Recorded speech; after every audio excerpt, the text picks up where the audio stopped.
What's going on, everybody? John on here with you. It is Friday, November 4th, 2022. Yes, I know we're doing the picks a day early, but because of the World Series Game 6 and a possible Game 7 closeout on Saturday and Sunday, I'm not going to have the time to be able to put the adequate time to do the picks, even though regardless, my picks have been a little bit average over the last few weeks. You know, it started on week 7 with a 4 and 9, and came back with a 9 and 4, and then I finished 7 and 7 last week.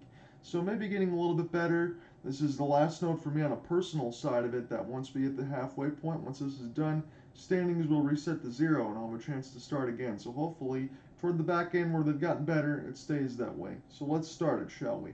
The LA Chargers and the Atlanta Falcons. Chargers traveling to Atlanta at the Mercedes-Benz Stadium, and they're getting 3.5 points of the Falcons. Call me crazy, this is one of those situations where it's going to be very, very close within that spread. Some people have Atlanta winning. Some people have the Chargers winning. I'm not sure, considering you have Mike Williams and Keenan Allen injured, but it's time for the Chargers to actually do something. And Atlanta has been one of those teams that's kind of been hanging around, right? In the division, because nobody else is doing much of anything in the South on that side of it. Give me the Chargers. I think they'll cover the 3.5, although it's going to be awfully close as I say that. So, next game on the docket here, Miami Dolphins and the Chicago Bears. So, the Bears are at Soldier Field right now.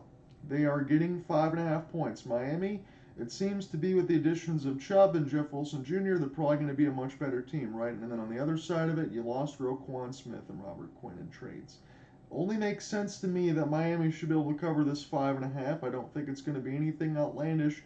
It's a 5-3 record versus a 3-5, and the Dolphins with some better trades and some notable minuses that are gone from the trades to the Bears. So give me the Dolphins. Bengals and the Panthers. Does 1 week kind of change the sleight of thinking there as far as what will happen? Seattle is at home at Paycor Stadium. Is that what it's called? My goodness. Carolina getting 7.5 to travel to Cincinnati. They look bad on the Monday Night Football game against Cleveland in the Battle of Ohio. It's one of those situations where the Bengals should be able to bounce back. Carolina's always kind of hung around in all of these games. It seems with P.J. Walker, Philip Walker, whatever you want to call him on that side of it, it just seems to work that they stay close enough. Give me Carolina, give me the 7.5 points. I think it's going to be a close enough game where maybe they can stick within that point total. Here's an interesting one. Oh boy. The Detroit Lions are at Ford Field. They welcome the Green Bay Packers, and the Lions only get 3.5. I see some people actually picking the Lions in this game. So, of note, it was Sheila Ford trading T.J. Hawkinson to the Minnesota Vikings last week. I know he's a tight end, another tight end that was picked by the Lions. Another first-round pick goes by the wayside, and another one goes to a division rival in terms of where the Honolulu Blue and whatever can get whooped by a former teammate.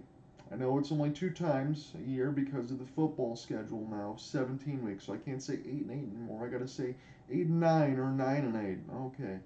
But it's one of those situations where it's Detroit, it's Green Bay. Green Bay was able to cover that 10.5 against the Bills last week, which pissed me off with the backdoor cover. I'm going to take Green Bay, and I'm not going to think too hard about this. Give me the Packers. They cover the 3.5 against the Lions. The sorry Lions at that. And if they win, I will be incredibly pissed next week. So the Raiders and the Jacksonville Jaguars. It's going to be TIAA Bank Field. Man, there's some stupid names.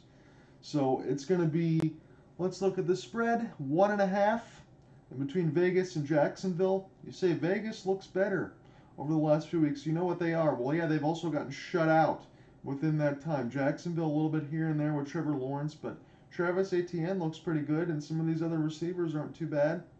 I know it's only 1.5, but I'm going to take the Jacksonville Jaguars. Give me the 2 and 6 over the 2 and 5. I don't see any reason why to think it's too crazy, so give me the Jags. The Patriots and the Colts. So between the Patriots and the Colts, it's 5.5. And that seems like an awful lot to me at Gillette Stadium. I know the Colts are only 3-4-1, and the Patriots are 4-4. Look, Patriots got to decide what they want to do in the standings and where they want to end up drafting, and whether or not Mac Jones or Bailey Zappi is the answer. Maybe Mac Jones is the long-term answer, but Bailey Zappi certainly seems to be the better quarterback right now, at least until he gets figured out.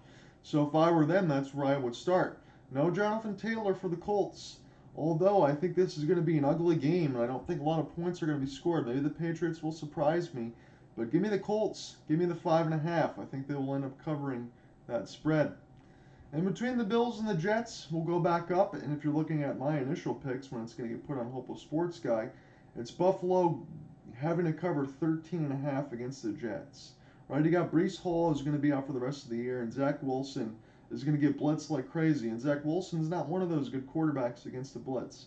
I know it's a lot of points, and the Jets' defense has played well, so it should be a good test there for Buffalo. But even still, I think that they do enough against Zach Wilson to cover the 13.5 point spread that's since gone to 12.5. So it's going to be even worse for me trying to cover that. But I will take the Bills. They got to cover by a couple touchdowns and a couple extra points. 14 for me to be able to win that one.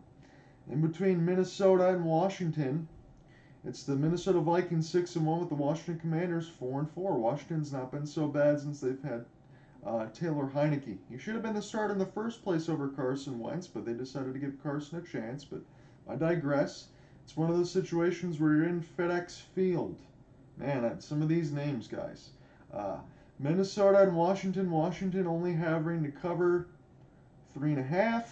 I will take the Vikings. They should go to 7-1. I think that they can win by 4 or 5 points, just enough to get through that spread. It's a chance. Why? You're the Vikings. Try to go to 7-1. Figure out what you are in that NFC North. You want to lead. Win those games. Seattle Seahawks and the Arizona Cardinals. So the Arizona Cardinals actually favored, but I'm not quite sure why. By 1.5. So close to a pick 'em there. I'm going to take Seattle. Seattle's been good pretty much all year. They're 5-3. Arizona's 3-5. Again, Arizona in the division that they're in the same spot where they have a chance to get close to play for first place, if you can believe it, because there's been a lot of teams that use the term mid, and that's one of those situations that you're in. So give me Seattle, give me Geno Smith, give me Kenneth Walker III. I think that they win the game outright. Not worried about only having to cover getting 1.5. They win the game outright. Tampa Bay and the LA Rams. Oh my goodness, guys. Did you ever think the Buccaneers would be 3-5 and the Rams would be 3-4, and we have to pick one of these teams? I'd rather get shot in the face. So Tampa Bay and the Rams. The Rams are getting 3.5 points to travel to Tampa.